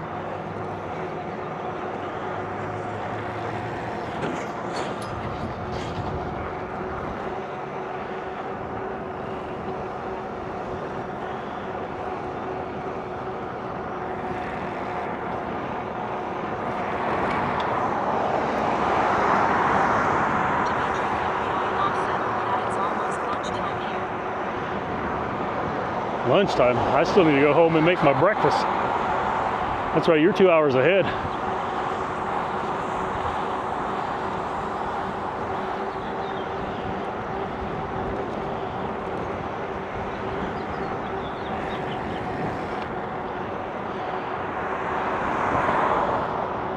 This is kind of the streets or the areas that I grew up in. Well, I lived as a teenager up by the Balloon Fiesta Park, but my best friend lived on a house right here on the corner.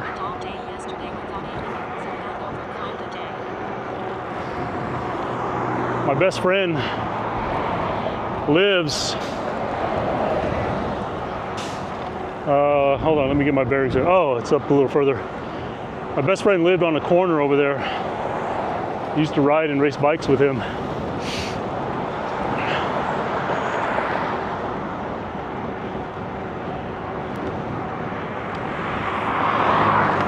So we were always in this area here, riding our bikes all around here. My dad used to go to this barber shop right here. My buddy lived right there in that house right there. Mr. Robert. He died a few years ago. Rest in peace. He was the best man, and believe it or not, in 2 of my weddings. Should I be admitting such a thing?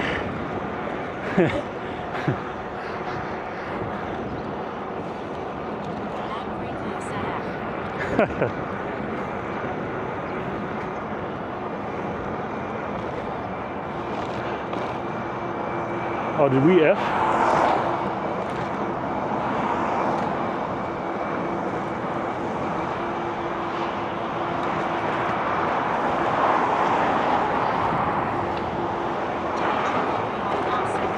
Oh.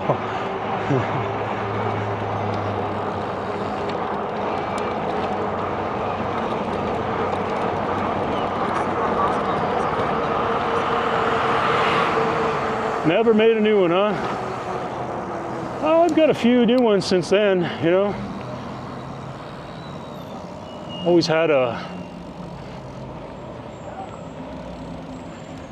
In fact, I kind of reunited with one of my good friends that one of the friends I used to hang out with Robert there, we reconnected. I actually raced with him in USA Cycling Esport National Championships. Not this last year, because the 2 years prior I did.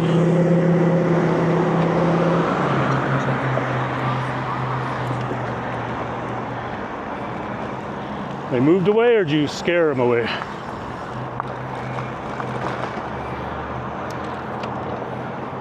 Then I got like other best friends, like a few of you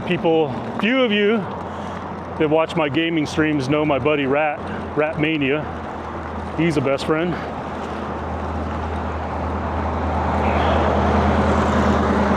at that old car. And then you got Dennis, who you see on my morning rides with me. He's a good friend.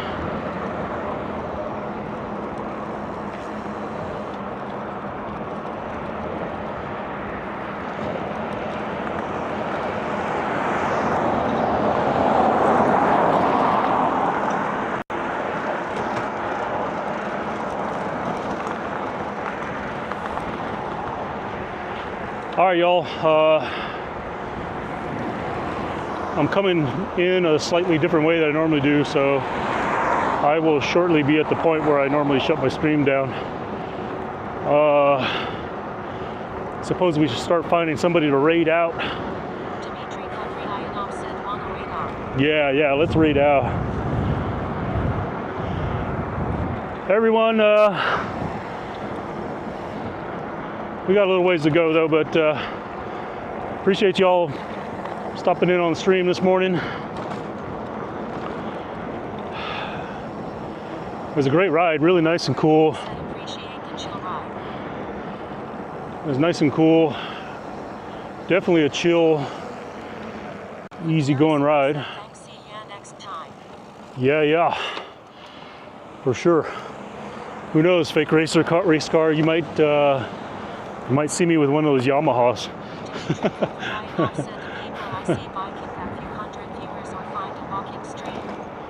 Yeah, either one, Demetria. I don't know who the people I follow who's on unless I open the app.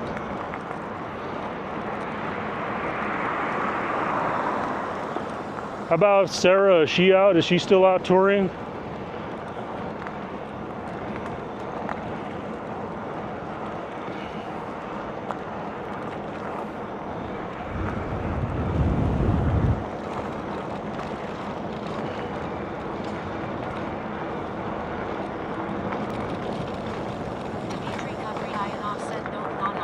All right.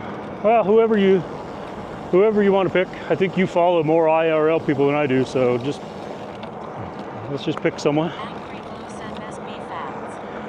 Oh yeah, there we go. Best beef facts. Some of you don't know him, but he's not doing IRL, I assure you. He's probably doing games.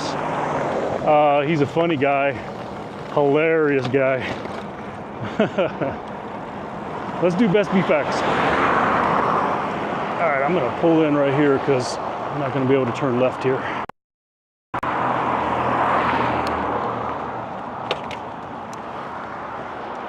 Here we go.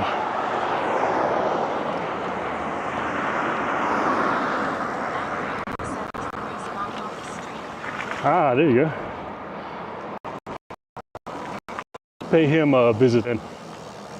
Dimitri, you got best beef facts? Is he on?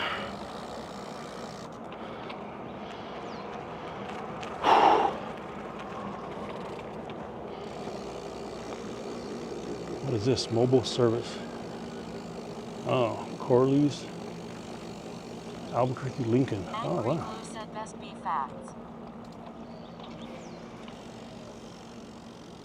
Dimitri Kupriyanov said found them started now. Yep, let's do it. We'll see you all. YouTube, we'll shut you down here in a little bit.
count to 3. Like 1, 2, 3. Whoa. There you go.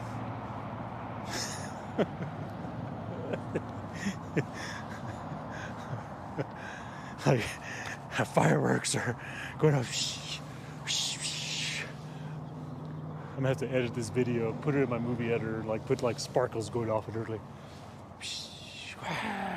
crowds cheering. Holy shit, it's a red dinosaur.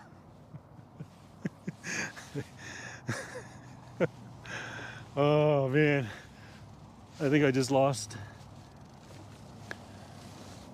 whatever viewer fans I had. I just lost them all, right? I guess whatever looks good, right?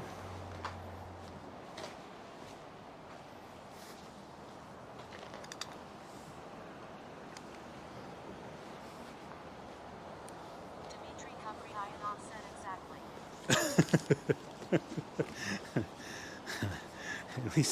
At least that's what I pay you to say.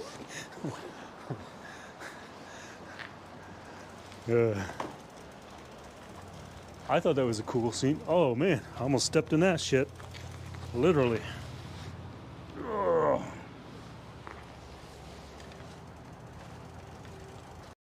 Probably shut off right away as soon as the stream ends here. I'm beat, I'm tired, I've about had it. Time for me to get off this sucker. So anyways, it was a good ride on Zwift today. 2 hours of just spinning nonstop, which I needed to do. And if you're just joining in, look at that. Forgot to mention, look at the winter coat came off. Off the legs and everything. No more hair, winter coat came off. Bam.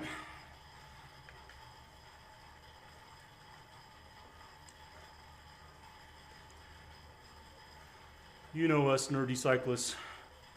You gotta do those crazy things. Shit. Damn it, I didn't really notice that. Sorry about that. I kind of left the house in a hurry and didn't even think about it, so I'll fix it up here when I get to the top of this climb. I'm sitting here watching the video on my iPhone and didn't even notice. Good golly.